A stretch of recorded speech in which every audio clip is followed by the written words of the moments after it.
Hi everyone, and welcome to another video on my channel. I thought today to speak to you a little about panic attacks.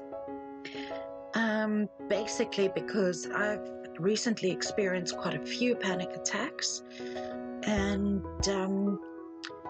I have done a bit of research, and over the course of October I have scheduled quite a few blogs on my site about how to cope with panic attacks and what they are, etc. So I thought I'd do a video to start off October just to explain to you what I experience, and I do hope that the information I share on my blog will help you as much as it helped me. So on with the video.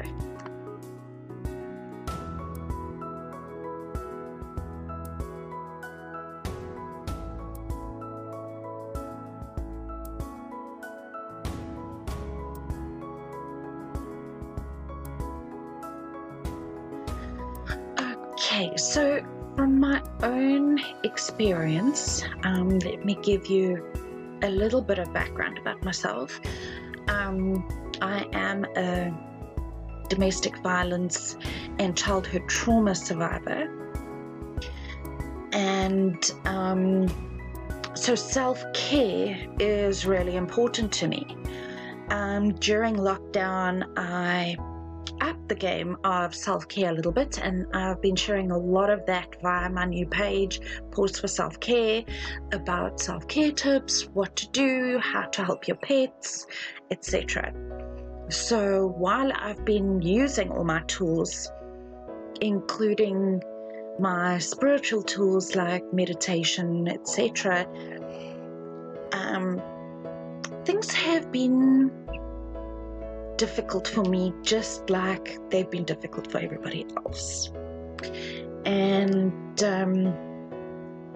I was doing quite okay. I did have, anxiety during lockdown, but I understood it. I understood where it came from. I wasn't experiencing panic attacks, and then I had an event that occurred with a really nasty piece of work. My neighbor, really disgusting creature, but we won't focus on that. And this event caused me to have a series of panic attacks. Now,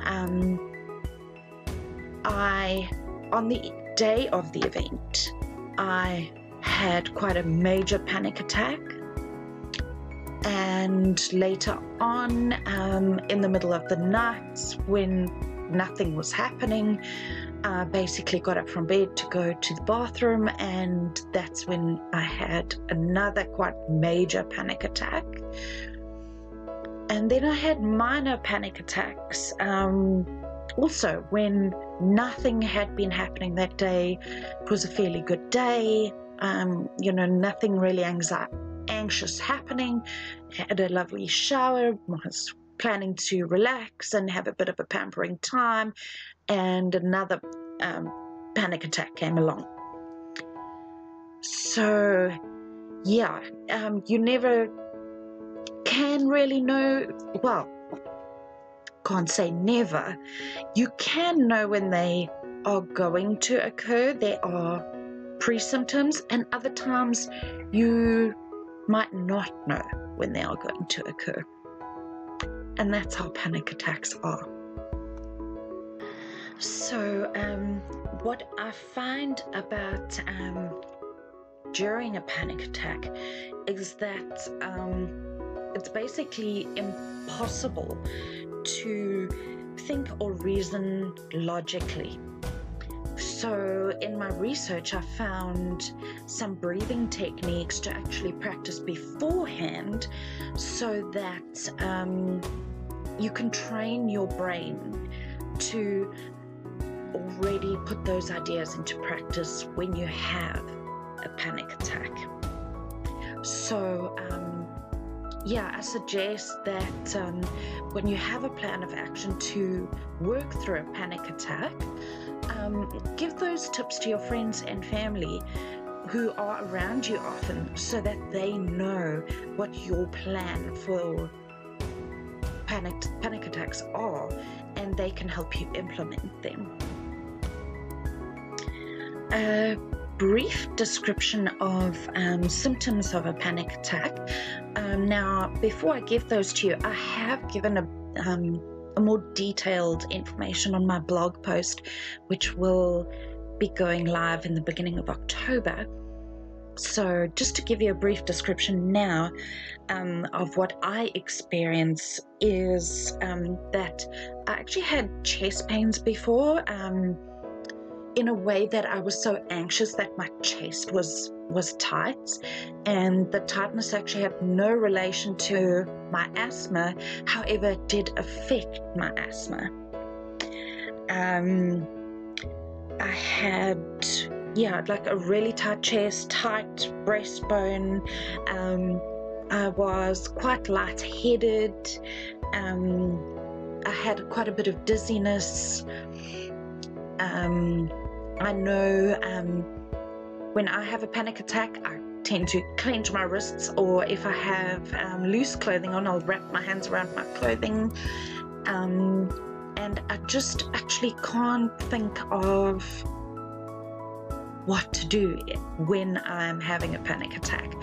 I remember with one of my major ones, I kept on thinking, a therapist taught me about concentrating on your senses and thinking of things that you can touch, things that you can smell, taste, feel, etc. And all I could think of was my eyesight and what I could see, and that just kept on doing a flashback. So I now start to practice every day of using my 5 senses, and I've also been practicing a nice little breathing technique where with panic attacks it's actually nice to have a breathing technique where you breathe, your in breath is shorter than your out breath. I do have quite a few breathing techniques on my blog, so please do take a look and subscribe to my blog if you'd like to know more about the breathing technique specifically for panic attacks. During October, it will be on my blog on a Wednesday. Now, what actually happens and why you have a panic attack is that your body is actually having a survival instinct response to the anxiety that's been triggering you and that maybe you haven't dealt with, or you have been dealing with it. And what you can actually tell yourself is that that threat doesn't exist, and that will help you calm that panic attack. So in essence, panic attacks, according to my therapist, aren't really life-threatening, but it's simply your body saying to you, should I fight or should I run away? Which is your flight or flight response. Let me say that again because it sounded a bit strange. It is your fight or flight response. And yeah, I speak a lot about this with animals when they go missing, because animals too have the same experience of fight or flight. Now, this fight or flight response will also happen if, they say, a dog is chasing you, and you perceive that dog to be a dangerous dog, or if there's a fire and you feel it necessary to get away from it. This also takes over, and the same symptoms are appropriate because it actually helps you to deal with the situation. So yeah, it works in different ways. Yeah, so it's kind of ironic. Your flight or fight response, your survival instinct, is actually there to protect you and not harm you. So yeah, try to focus on that fact that your panic is there to actually help you and not kill you, even though, you know, panic attacks are absolutely frightening, because your body kind of stops and you know, everything's going on around you. It's, yeah, really scary, but like I say, I have some tools that I'll be putting on my blog to try and help you, and maybe I'll do another video to help with those tips as well as I go through them. I hope this little, so to say, intro to panic attacks helped you, and I do hope that you will follow my blog and see what information helped me further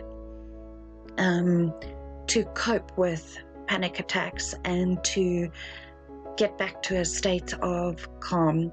Obviously, I'm still working through things. Anybody who suffers with anxiety has to constantly work on it and constantly focus on self-care. So do follow my Facebook page, Pause for Self-Care, and yeah, I hope you take something away from those tips. I share some tips from therapists, some of my own tips from people that inspired me. So yeah, please do also subscribe to my channel. I have self-care posts every Wednesday for you.